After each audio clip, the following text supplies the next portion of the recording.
నోటితోటి పొగిడి నొసలతోటి ఎక్కిరించడం. ఇది ఇప్పుడున్న తెలంగాణ రాజకీయాలకి పర్ఫెక్ట్గా సెట్ అయిద్దేమో అనిపిస్తుంది. ఎందుకంటే ఈరోజు మార్నింగ్ తెలంగాణ అసెంబ్లీలో జరిగిన ఒక సంఘటన ఇప్పటికే అంతా వైరల్ అయిపోయింది. ఎర్లీ మార్నింగ్ సభ స్టార్ట్ అయ్యేసరికి కేసీఆర్ వెళ్ళిపోయి ఆయన సీట్లో కూర్చున్నాడు. ప్రతిపక్ష నేత కేటాయించిన సీట్లో కూర్చున్నాడు. ఆ తర్వాత ఎమ్మెల్యేలు చాలామంది వేరు పార్టీల ఎమ్మెల్యేలు వచ్చి కూర్చున్నారు. ఆ తర్వాత ఫైనల్గా సభానాయకుడు సీఎం రేవంత్ రెడ్డి సభలోకి వస్తూనే ఆయన ఎమ్మటి ఇంకో 2-3 ఎంట పెట్టుకొని వచ్చిండు. ప్రభుత్వ విప్పు ఒక 2 మంత్రులు ఆయన ఎమ్మటి ఉన్నారు. వస్తూనే డైరెక్ట్ మాజీ ముఖ్యమంత్రి ప్రతిపక్ష నాయకుడు కేసీఆర్ సీటు దగ్గరికి వెళ్ళి ఆయనకు నమస్కారం చేసి ఇట్లా ఏదో మాట్లాడుకున్నారు. తలకాయ ఊపిరు వెళ్ళిపోయి ఆయన సీట్లో ఆయన కూర్చుండు. అందరూ ఏమంటున్నారంటే ఆయన ఏదో ఆరోగ్యం గురించి వాకప్ చేసిండు అంటున్నారు. వాస్తవానికి ఆ విషయం ఎవరికి తెలియదు. ఓకే, మాట్లాడుకున్నారు, నమస్కారం చేసుకుర్రు. ఇది జరిగిన వితిన్ 5 minutesలో 2 పార్టీల సోషల్ మీడియాలు ఫుల్ యాక్టివ్ అయిపోయినాయి. కాంగ్రెస్ ఏమో చూసిర్రా మా రేవంత్ రెడ్డి సంస్కారం, శత్రువుకే నమస్కారం పెట్టే సంస్కారం మా రేవంత్ రెడ్డిది, ఎంత గొప్పోడు, ఎంత మర్యాద చూపించిండు అని చెప్పి వాళ్ళు మొదలు పెడితే సింహం ముందు ఎవడైనా తలొంచాల్సిందే అని చెప్పి బీఆర్ఎస్ వాళ్ళు అందుకున్నారు. ఫస్ట్ ఇక్కడ చెప్పేది ఏంటంటే వాళ్ళిద్దరు శత్రువులు కాదు, కేవలం రాజకీయ ప్రత్యర్థులు. ఇది ప్రజాస్వామ్యం, రాజరికమో రాజుల జమానమో కాదు. ఇక్కడ శత్రువులు ఉండరు పోయి యుద్ధం చేసి వాళ్ళని నరికి చంపేయడానికి.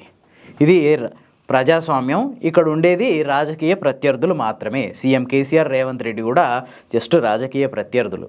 వాళ్ళిద్దరికి ఏమీ గట్టు పంచాయతీలు లేవు. ఆయన ఒక రాజ్యానికి రాజు, ఈయన ఒక రాజ్యానికి రాజు, ఈయన ఓడిపోయిన రాజు, ఆయన గెలిచిన రాజు కాదు. ఇది ప్రజాస్వామ్యం. ప్రజాస్వామ్యబద్ధంగా ఆయన 10 ఏళ్ళు ముఖ్యమంత్రిగా చేసిండు. ఇప్పుడు ఈయనకు 5 ఏళ్ళు అవకాశం వచ్చింది. తర్వాత మళ్ళీ ఎవరికి అవకాశం వస్తుందో అది ప్రజాస్వామ్యమే నిర్ణయిస్తుంది. అంతేకాదు రేవంత్ రెడ్డి ఏమి కేసీఆర్ ఇంటికి పోయి నమస్తే పెట్టలే, లేదంటే కేసీఆరే ఆయనంతలైన రేవంత్ రెడ్డి ఇంటికి పోయి నమస్కారం పెట్టించుకోలే. అది అసెంబ్లీ అంటే ప్రజాస్వామ్యానికి పట్టుగొమ్మ, ప్రజాస్వామ్య సౌధం అది. ఈ నమస్కారాలు, ప్రతి నమస్కారాలు ఇవన్నీ అక్కడ ప్రజాస్వామ్య గొప్పదనం, మన రాజ్యాంగం గొప్పదనం. అంతే తప్ప అక్కడ కేసీఆర్ గొప్పదనమో రేవంత్ రెడ్డి గొప్పదనమో కాదు.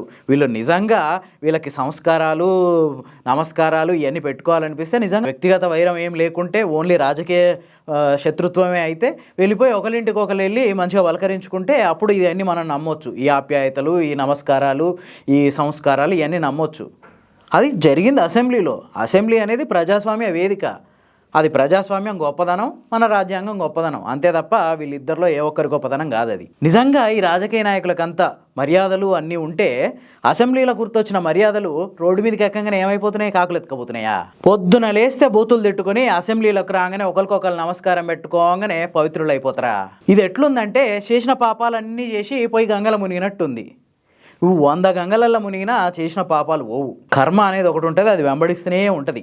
ఎట్లాంటోడైనా గుడికి పోయినప్పుడు దేవుడి ముందు భక్తితోనో భయంతోనో కాముగా నోటికి తాళం వేసుకొని ఉంటాడు. పనికిమాలిన మాటలు మాట్లాడు, పనికిమాలిన చేష్టలు చేయడు. ఇది కూడా అంతే. అది అసెంబ్లీ, అది ప్రజాస్వామ్యానికి సంబంధించి ఒక దేవాలయం లాంటిది కాబట్టి అక్కడ ఇవన్నీ కామనం. ఆ మాత్రం పలకరింపు తప్పదు. అంత మాత్రాన వీళ్ళు రేపటి నుంచి బయటకు వచ్చి కూడా ఇంతే మర్యాదగా, ఇంతే సంస్కారంగా రాజకీయాలు చేస్తారా అంటే అంత సీన్ లేదు. అసలు ఆ నమ్మకం కూడా జనానికి లేదు. అంతెందుకు, కేసీఆర్ కాలిరిగి హాస్పిటల్లో వండుకున్నప్పుడు సీఎంగా రేవంత్ రెడ్డి పోయి పలకరించి వచ్చిండు. ఓకే ఫైన్, అందరూ కూడా అసలు అద్భుతమైన మర్యాద చూపించిండు అనుకున్నారు. ఆ తర్వాత కొద్ది రోజులకే ఏదో ఇంటర్వ్యూలో మాట్లాడుకుంటూ మీరు భలే పోయి పలకరించి వచ్చిరండి అనగానే నేనెందుకు పోతా, నాకేం అవసరం, రాహుల్ గాంధీ పోమంటే పోయి వచ్చినా అని చెప్పిండు. సో రేపు కూడా ఈ మళ్ళీ ఇంకో ఇంటర్వ్యూలో సోనియా గాంధీ పెట్టమంటే నమస్కారం పెట్టినా అని అనకపోడు అని అంటాడేమో కూడా తెలియదు. సో ఇదంతా ఉత్తుతుదే. దీనికోసం సోషల్ మీడియా అంగీలు బట్టలు దించుకుంటే ఏమి రాదు. ఇక ఇక్కడ ఇంకో ముచ్చట, కేటీఆర్, పాడి కౌశిక్ రెడ్డి వీళ్ళిద్దరూ సభానాయకుడు సభలోకి వచ్చినప్పుడు లేచి నిలబడలేదని ఇంకొక వివాదం మొదలుపెట్టిర్రు. అసలు ఈ సభానాయకుడు సభలోకి వచ్చినప్పుడు లేచి నిలబడాలనేది ఏం అసెంబ్లీ రూల్స్ బుక్లో లేదు. అది జస్ట్ ఒక సంప్రదాయం మాత్రమే. కేవలం ఆ సభాధ్యక్షుడు స్పీకర్ వచ్చినప్పుడు మాత్రమే అందరు లేచి నిలబడతారు. స్పీకర్ పర్మిషన్ లేకుండా అసెంబ్లీలో ఏం జరగడానికి లేదు. అది సీఎం అయినా, ప్రతిపక్ష నాయకుడైనా, మంత్రులైనా, ఎవరైనా. అంతే తప్ప సభానాయకుడు రాగానే లేచి నిలబడాలనేది అసెంబ్లీ రూల్స్ బుక్లో ఉందని నేనైతే అనుకోవట్లేదు. సో అసలు ఇది పెద్ద వివాదమే కాదు. ఇక అసలు ముచ్చటైందంటే రాజకీయాల్లో అసలు శాశ్వతమైన శత్రువులు, శాశ్వతమైన మిత్రులు అనేటోళ్ళే ఉండరు. మనం చాలా సందర్భాల్లో చూసినాం కూడా.